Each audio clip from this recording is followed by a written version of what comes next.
Seleksi BPDB SMK Negeri di Jawa Tengah 2024. Oke. Yang pertama adalah seleksi PPDB SMK untuk jalur prestasi minimal 75%. Ya, itu minimal, berarti bisa lebih dari daya tampung.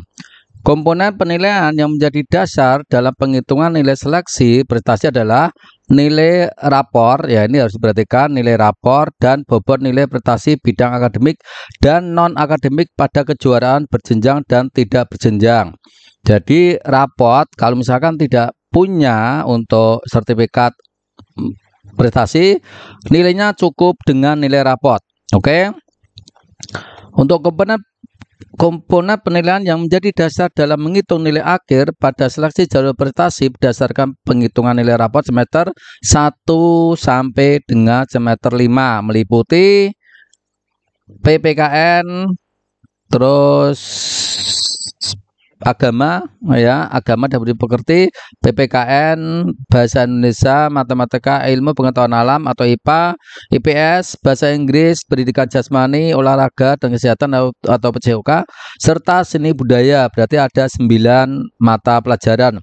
Ditambah dengan bobot nilai prestasi hasil perlombaan, itu kalau punya, jika ada, atau penghargaan di bidang akademik maupun non-akademik pada tingkat internasional, tingkat nasional, tingkat provinsi, dan atau tingkat kabupaten. Nah, ini harus diperhatikan.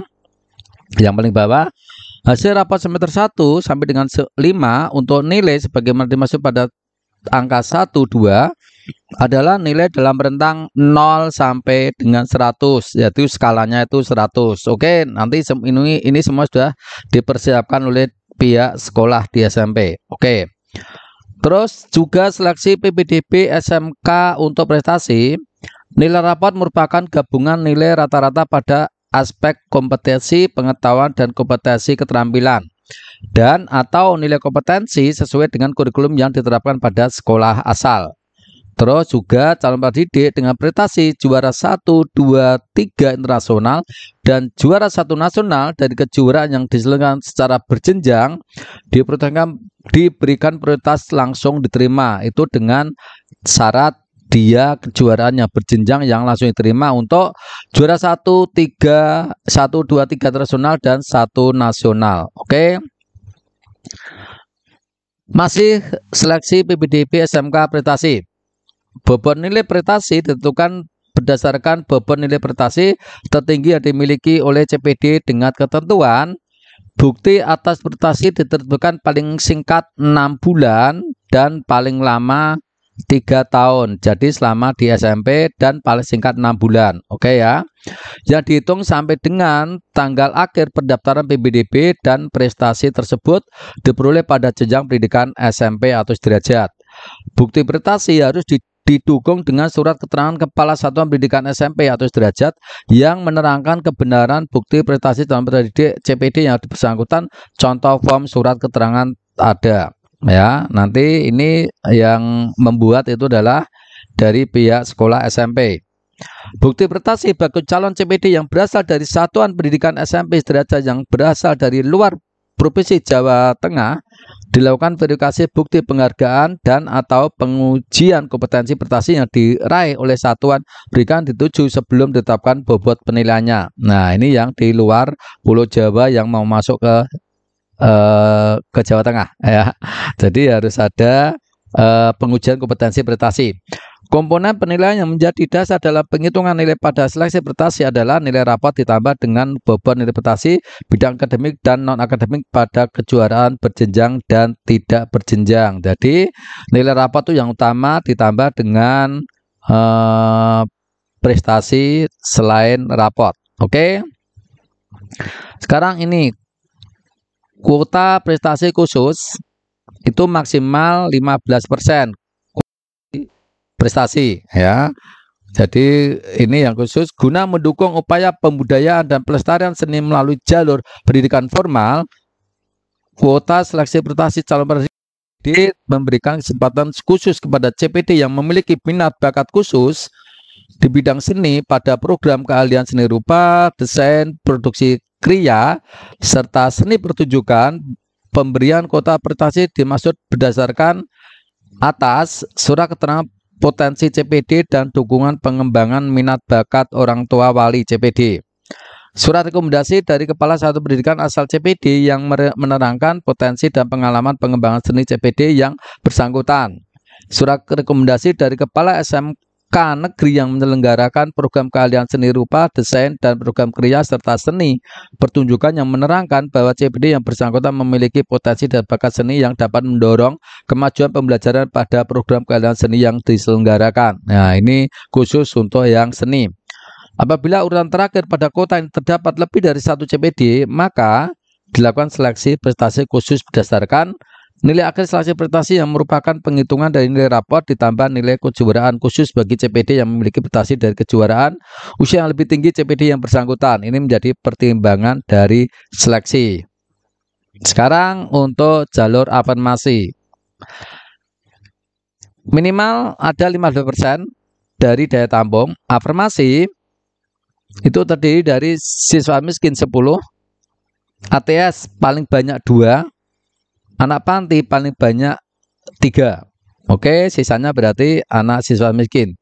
CPD yang berasal dari keluarga ekonomi tidak mampu berdasarkan kepesertaan dalam program Indonesia Pintar PIP berdasarkan data pokok pendidikan. Ini yang penting ya, walaupun dia punya kartu tapi kalau nggak ada datanya ini tidak bisa. Ini juga telah terdata dalam data terpadu kesejahteraan sosial DTKS. Jadi ini nanti sepertinya di sistem sudah otomatis ya, kalau dia sudah punya langsung otomatis terdeteksi. Oke. Seleksi PPDB SMK afirmasi anak panti anak tidak sekolah. Minimal 15% dari daya tampung.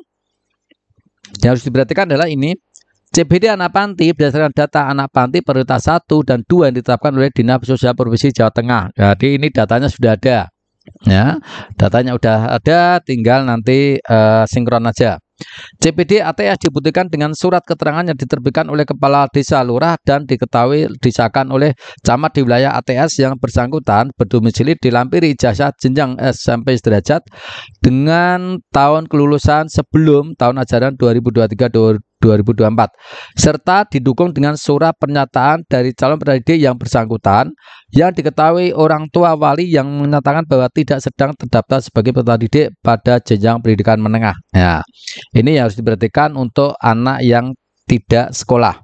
Oke, berikutnya adalah seleksi afirmasi yang lain. Masih 15% untuk daya tampung, sifat miskin seperti ini sudah masih sama. Apabila jumlah calon peserta didik pada seleksi afirmasi melebihi jumlah kuota yang ditetapkan dari jumlah daya tampung sekolah pada jalur afirmasi, maka ditentukan berdasarkan urutan prioritas.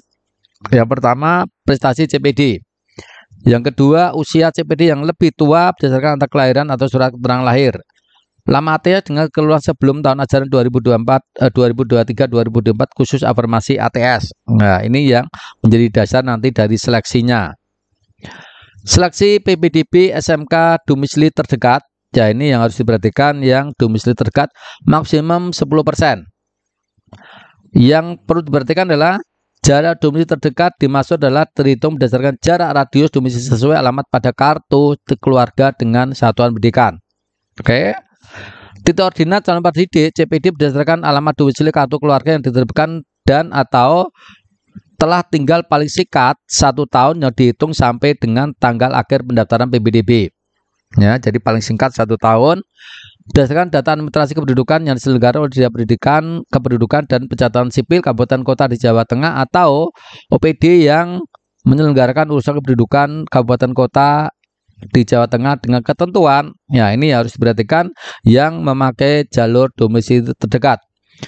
Apabila kurang dari 1 tahun terjadi perubahan KK yang tidak menyebabkan perpindahan domisili, KK tersebut masih dapat digunakan sebagai dasar seleksi jalur zonasi. Jadi walaupun belum ada 1 tahun tapi tidak menyebabkan perpindahan alamat, lebih mudahnya itu masih bisa dipakai.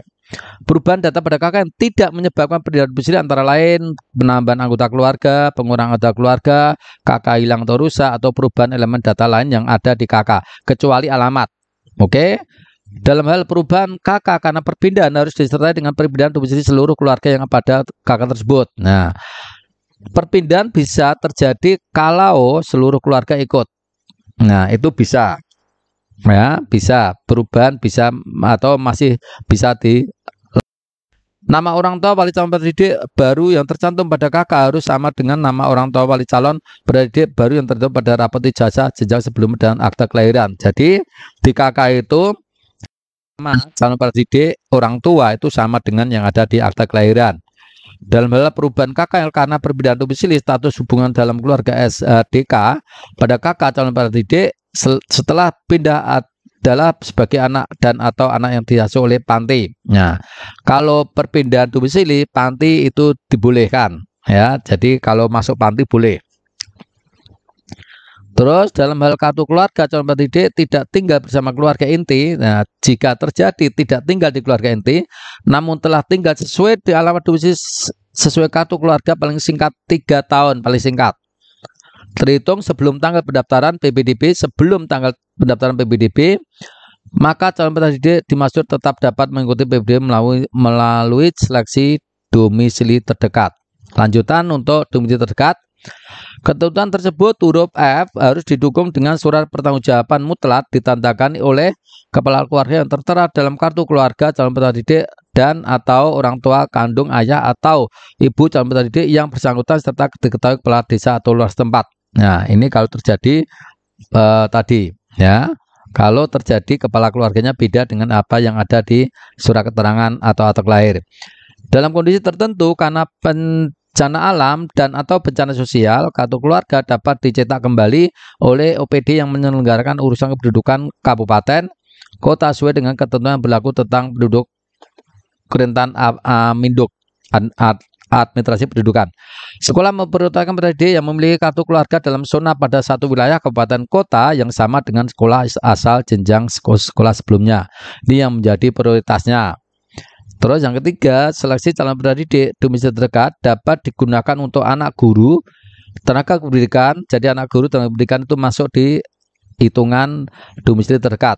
Yang mendaftar pada satuan pendidikan tempat orang tua wali bekerja sebagai guru tenaga pendidikan dan anak guru tenaga pendidikan sebagaimana dimaksud mendapatkan prioritas langsung diterima.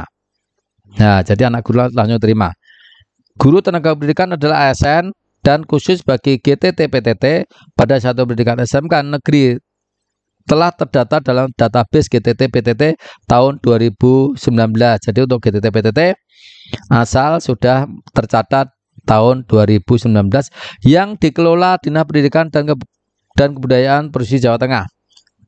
Kuota bagi anak guru tenaga pendidikan paling banyak sebesar 2%. 2% dari daya tampung yang merupakan bagian dari dalam kuota seleksi domisili terdekat paling banyak 5% dari daya tampung. Nah, ini harus diperhatikan ya. Ini harus diperhatikan bagian dalam kuota seleksi. Ini hanya 2 tahun dari daya tampung. 2% dari daya tampungnya. Apabila urutan terakhir pada kota yang terdapat lebih dari satu calon pendidik, maka berdasarkan jarak tempat tinggal terdekat, nilai akhir semester dan usia calon peserta didik. Yang lebih tua itu yang nanti akan lolos. Oke ya, ini adalah jenis-jenis untuk kejuaraan. Ini adalah bobot untuk penilaian. Ya, silakan teman-teman dipahami ini. Oke, demikian tentang PPDB SMK 2024. Silakan like, komen, dan subscribe video ini. Terima kasih.